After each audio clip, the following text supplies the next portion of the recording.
قرآن کریم کی تفسیر سورۃ البقرہ 127ویں آیت ہے۔ گزشتہ اپنے 123 24 25 تک ہوا تھا۔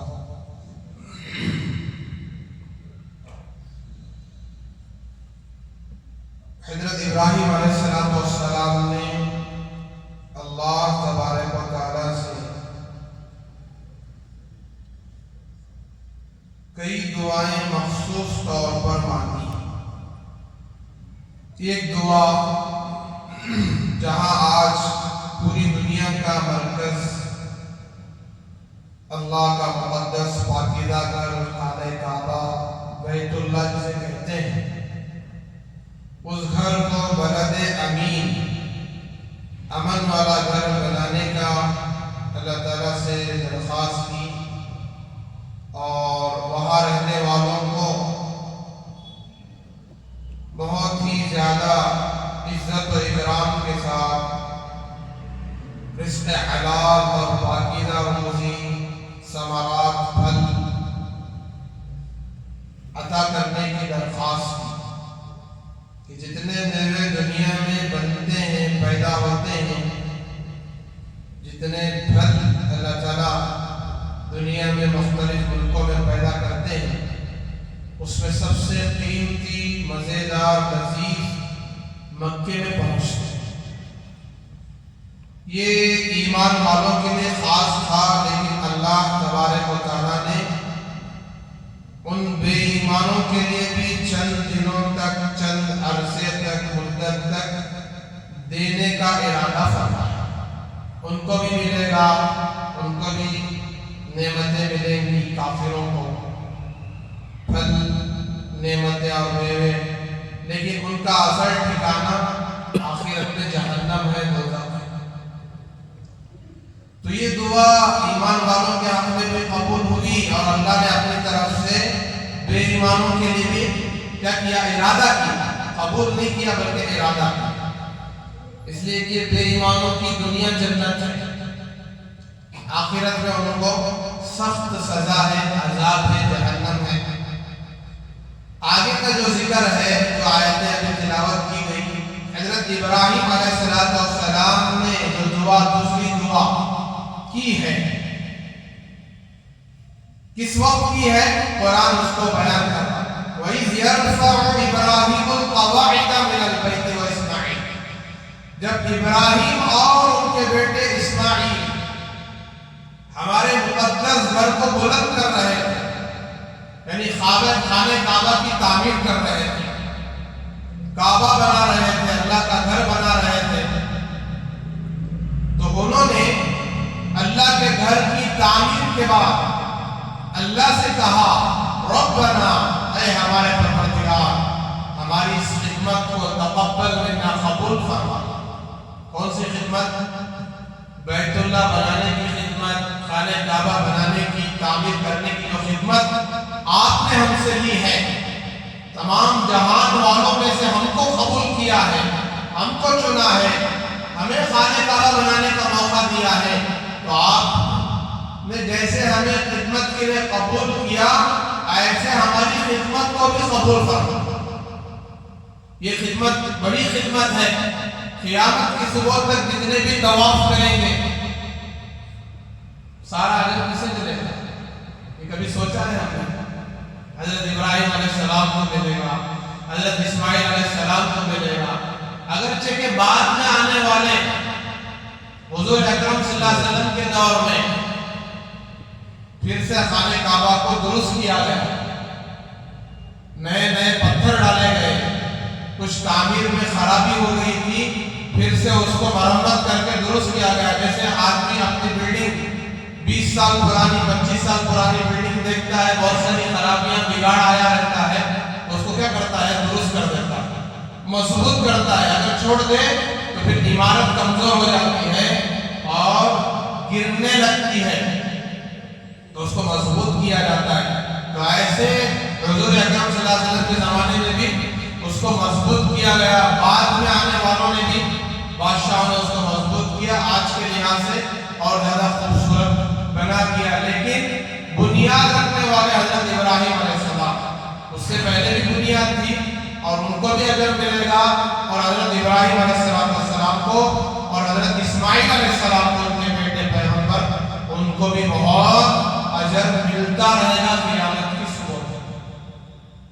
پھر آگے کہا اللہ سے انک انت السمیع العلیم، اے اللہ بہت زیادہ سننے والے، بہت زیادہ جاننے والے۔ سننے والے سے مراد آپ ہماری دعاؤں کو سنتے ہیں، ہر بات کو سنتے ہیں، لیکن دعاؤں کو بہت زیادہ سنتے ہیں۔ آپ نہ سنیں گے تو اور کون سنے گا؟ علیم، آپ ہر عمل کو جانتے ہیں، ہمارا کیا ہوا عمل، خانہ کعبہ کا جو بنایا ہم نے، خانہ کعبہ کی جو ہم نے تعمیر کی ہے، یہ اس کے اندر صرف آپ کی رضا تھی، صرف آپ کو راضی کرنا مقصد تھا، دکھانا مقصد نہیں تھا کہ دیکھو کہ ہم نے خانہ کعبہ تعمیر کر دیا، لوگوں کے سامنے واہ کہلانا مقصد نہیں۔ یہ تو نبی ہے، پیغمبر ہے، ان کے دلوں کا اخلاص کس گہرائی کے ساتھ ہوتا ہے، کس سطح پر ہوتا ہے، اور ان کے اندر اخلاص کتنا زیادہ ہوتا ہے، ہم اس کو بیان نہیں کر سکتے۔ وہ تو مخلص ہیں، نبی پیغمبر، ان کے بارے میں شک اگر پیدا ہو جائے تو ایمان کا خطرہ ہے، ایمان چلا جائے۔ تو یہ اللہ سے کہہ رہے آپ ہمارے ہر عمل کو جانتے ہیں، ہمارا عمل صرف آپ کے لیے، نماز آپ کے لیے، ذکر آپ کے لیے، تلاوت آپ کے لیے، سجدے آپ کے لیے، رکوع آپ کے لیے۔ آگے کہا ربنا وجعلنا مسلمین لک ومن ذریتنا امۃ مسلمۃ لک۔ آگے کہا اے ہمارے پروردگار، اتنا ہی نہیں کہ ہمارے نسلوں میں مسلمانوں کو پیدا کرنا۔ وجعلنا، ایک تو پہلی بات کہ ہم دونوں کو، میں اور میرا بیٹا اسماعیل، فی الحال کون ہے؟ حضرت اسماعیل ہیں، ابھی اسحاق نہیں ہے۔ حضرت اسماعیل علیہ السلام کی پیدائش کے 16 سال بعد، کتنے سال بعد؟ 16 سال بعد، ایک روایت میں 14 سال کے بعد حضرت اسحاق علیہ السلام پیدا ہوئے۔ حضرت اسماعیل علیہ السلام حضرت ہاجرہ کے بیٹے، حضرت اسحاق علیہ السلام حضرت سارہ کے بیٹے، حضرت ابراہیم کی دو بیویاں، دو اہلیاں ہیں، ایک حضرت ہاجرہ اور ایک حضرت سارہ۔ حضرت ہاجرہ سے حضرت اسماعیل پیدا ہوئے، حضرت سارہ سے حضرت اسحاق پیدا ہوئے۔ تو 14 سال بعد، 16 سال بعد تقریباً پیدا ہوئے ہیں حضرت اسحاق علیہ السلام۔ جس وقت حضرت ابراہیم علیہ السلام کو اولاد ہوئی، یعنی حضرت ہاجرہ کو اسماعیل علیہ السلام دنیا میں آئے، اس وقت 86 سال عمر تھی، 80 پر 6 سال۔ اور اس وقت حضرت اسحاق علیہ السلام دنیا میں آئے ہیں، اس وقت حضرت ابراہیم علیہ السلام کی عمر 100 سال تھی۔ کتنے سال؟ اور حضرت سارہ کی عمر 90 سال تھی۔ کتنے سال؟ 90 سال۔ اور حضرت ابراہیم کی پہلی بیوی حضرت سارہ ہے اور دوسری بیوی حضرت ہاجرہ ہے۔ حضرت سارہ سے جب اولاد نہیں ہوئی تو حضرت ہاجرہ سے انہوں نے نکاح فرمایا۔ کیا فرمایا؟ نکاح فرمایا، تو اللہ نے اولاد دی اور پھر دعا کی، اے اللہ میری دوسری پہلی بیوی سارہ سے بھی اولاد عطا فرما۔ تو حضرت سارہ سے حضرت اسحاق پیدا ہوئے، اور جب فرشتے آئے خوشخبری لے کر تو اسحاق کا نام بھی دیا اور کہا کہ یہ بھی پیغمبر بنیں گے، نبی بنیں گے۔ تو چنانچہ حضرت ابراہیم علیہ السلام کے دونوں بیٹے کیا ہیں؟ نبی ہیں، پیغمبر۔ تو کہا اے ہمارے رب، ہم کو مسلمان بنا دے۔ کیا بنا دے؟ مسلمین۔ دو حضرات کے لیے استعمال ہوتا ہے، عربی کا جو گرامر ہے، مسلمینہ بولے تو پورے مسلمان۔ 3 سے شروعات ہوتی ہے، 300، 3000، 3 لاکھ، 3 کروڑ تک جاتا ہے، کروڑوں تک جاتا ہے۔ مسلمین اگر کہا جاتا ہے قرآن میں، جو ہے میں بتانا، ہم دونوں کو سب سے پہلے اے اللہ تیرا فرما بردار بنا دے۔ کیا حضرت ابراہیم علیہ السلام مسلمان نہیں تھے؟ جی، وہ تو پکے مسلمان ہیں، لیکن نبیوں کی دعائیں کیا ہیں؟ ہمیشہ ہمیں اے اللہ فرما برداری میں لگائے گا۔ مسلمین کے معنی فرما برداری کرنا، اور اللہ کے حوالے ہو جاتا ہے. ہر عمل اللہ کے لیے، اپنی کوئی مرضی نہیں.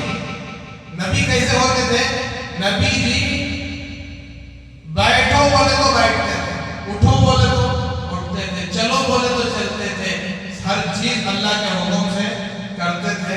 رکوع کرو تو رکوع کرتے، سجدہ کرو تو سجدہ کرتے. اپنی کوئی منمانی.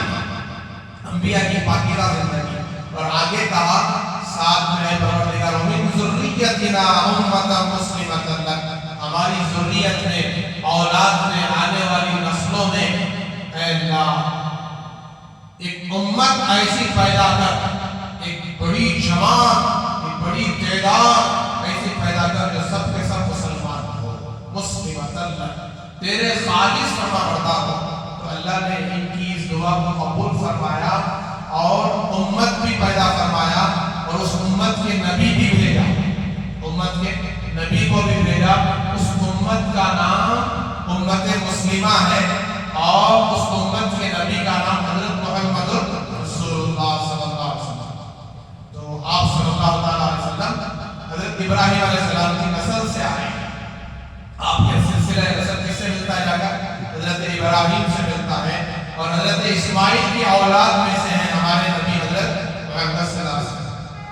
تو آگے جو ہے اللہ نے اس کا ذکر فرمایا کہ ابراہیم نے یہ بھی کہا وَأَرِنَا مَنَاسِكَنَا وَتُبْ عَلَيْنَا.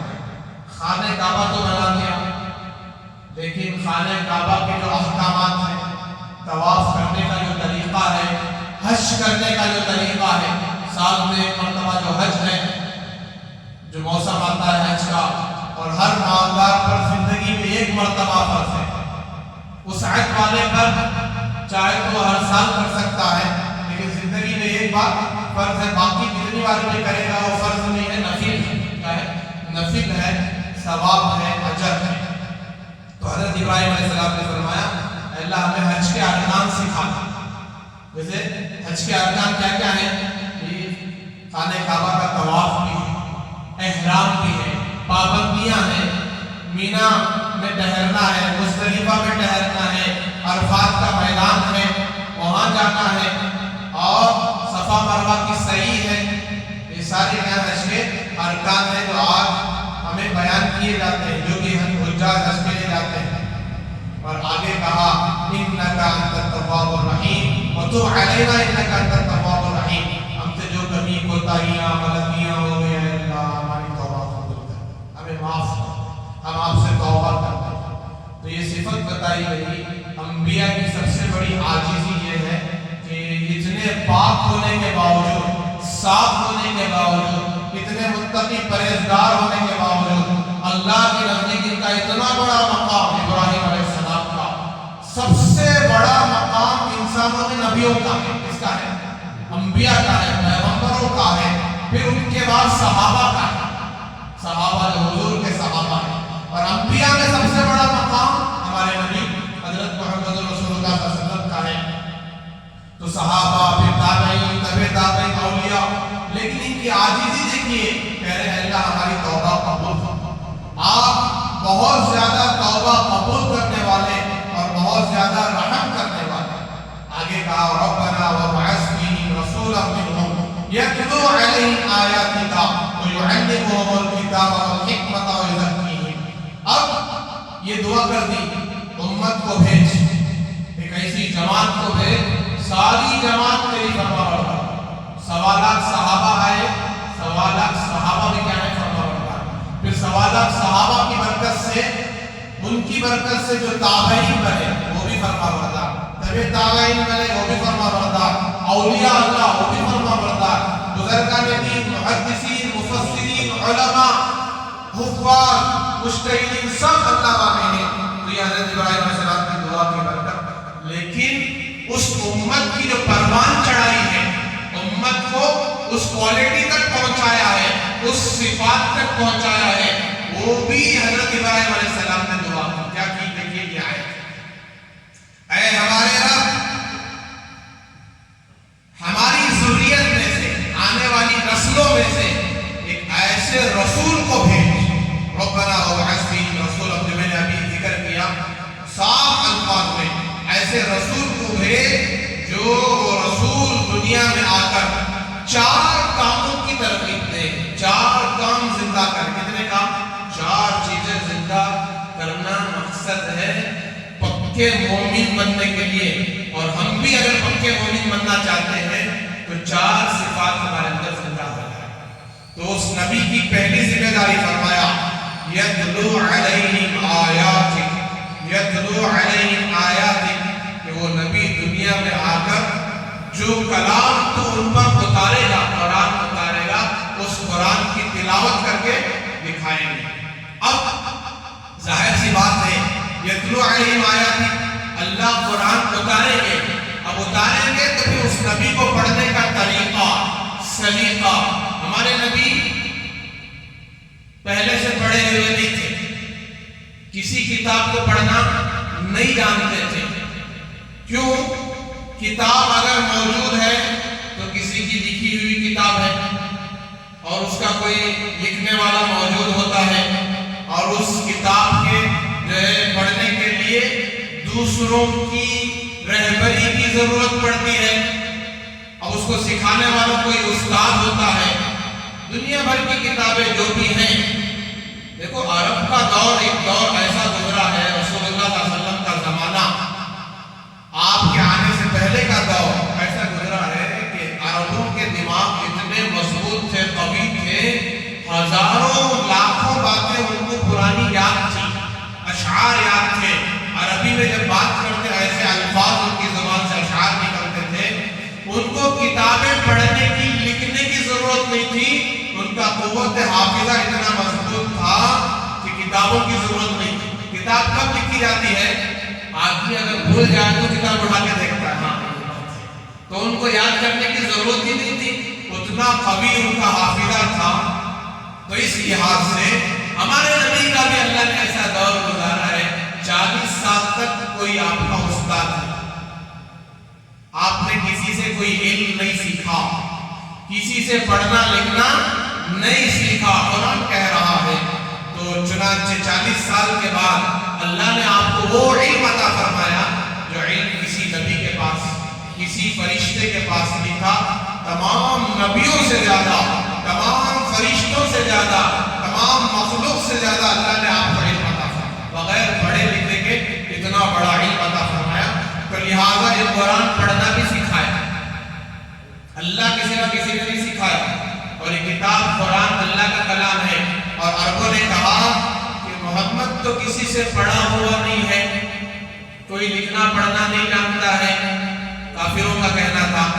یہ جو کلام جو کہہ رہا ہے کہیں اس کی اپنی من گھڑت باتیں تو نہیں ہیں، من مانی باتیں تو نہیں ہیں. تو پھر قرآن نے کہا اگر یہ محمد کی من مانی باتیں ہیں تو جو باتیں یہ محمد صلی اللہ علیہ وسلم بیان کرتے ہیں ایسی باتیں تم بیان کر کے دکھاؤ.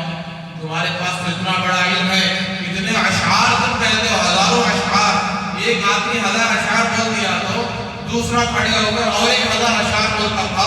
اس کے 1000 اشعار سے الگ اشعار ہوتے تھے، سیم ٹو سیم نہیں.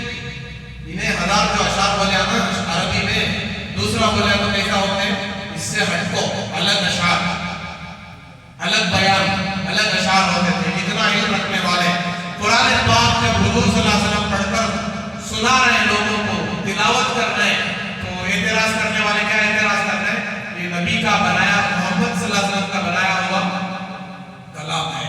تو اللہ نے فرمایا اگر یہ محمد کا کلام ہے تو تم بھی ایسا کلام بنا کے دکھاؤ، تم بھی ایسا کلام بنا کے دکھاؤ. تو پوری عرب کی جو جماعت عرب والے ہیں اور پوری دنیا کے شاعر جتنے بھی ہیں سب عاجز آ گئے، ایسا کلام آج تک نہیں بنا سکے.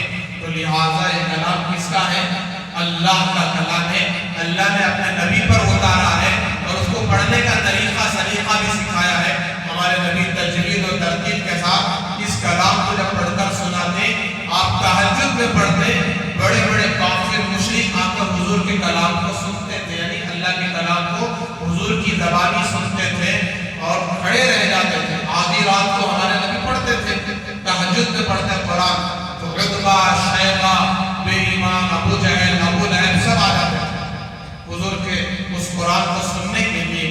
تو یہ ہمارے نبی پاک صلی اللہ علیہ وسلم کی پہلی ذمہ داری کیا تھی کہ قرآن پڑھ کر سنانا، تاکہ یہ کلام کسی آدمی کا کلام نہیں ہے، یہ اللہ کا کلام ہے۔ جب یہ اللہ کا کلام ہے تو جو پڑھ رہے ہیں وہ اللہ کے خاص بندے ہیں، خاص نبی ہیں، نبی الانبیاء ہیں، ان کی بات سچی ہے، لہذا ان کی بات کو ماننا ضروری ہو گیا، تو کلمہ پڑھنا بھی ضروری ہو گیا، لا الہ الا اللہ محمد رسول اللہ۔ سمجھ میں آ رہی بات پوری؟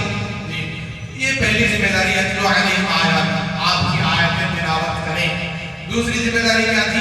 وَيُعَلِّمُهُمُ الْكِتَابَ، اس کتاب کی تعلیم دینا، علم سکھانا، قرآن کے ذریعے سے جینا سکھانا۔ قرآن نے جینے کا طریقہ بتایا، سلیقہ بتایا، کیا حلال کیا حرام۔ اب عرب میں حلال حرام کوئی تمیز نہیں تھی، زنا عام تھا، شراب عام تھی، جوا عام تھا، قتل و قتال ہوتا تھا، بڑے بڑے گناہ نافرمانی میں مبتلا تھے۔ اب قرآن اترتا گیا، انسانوں کو انسانیت سکھا رہا ہے، طریقہ سکھا رہا ہے، کون سی چیز کھانا ہے، کون سی چیز نہیں کھانا ہے، زندگی کیسے گزارنا ہے، کیا شرک ہے کیا شرک نہیں ہے، کیا حق ہے کیا حق نہیں ہے۔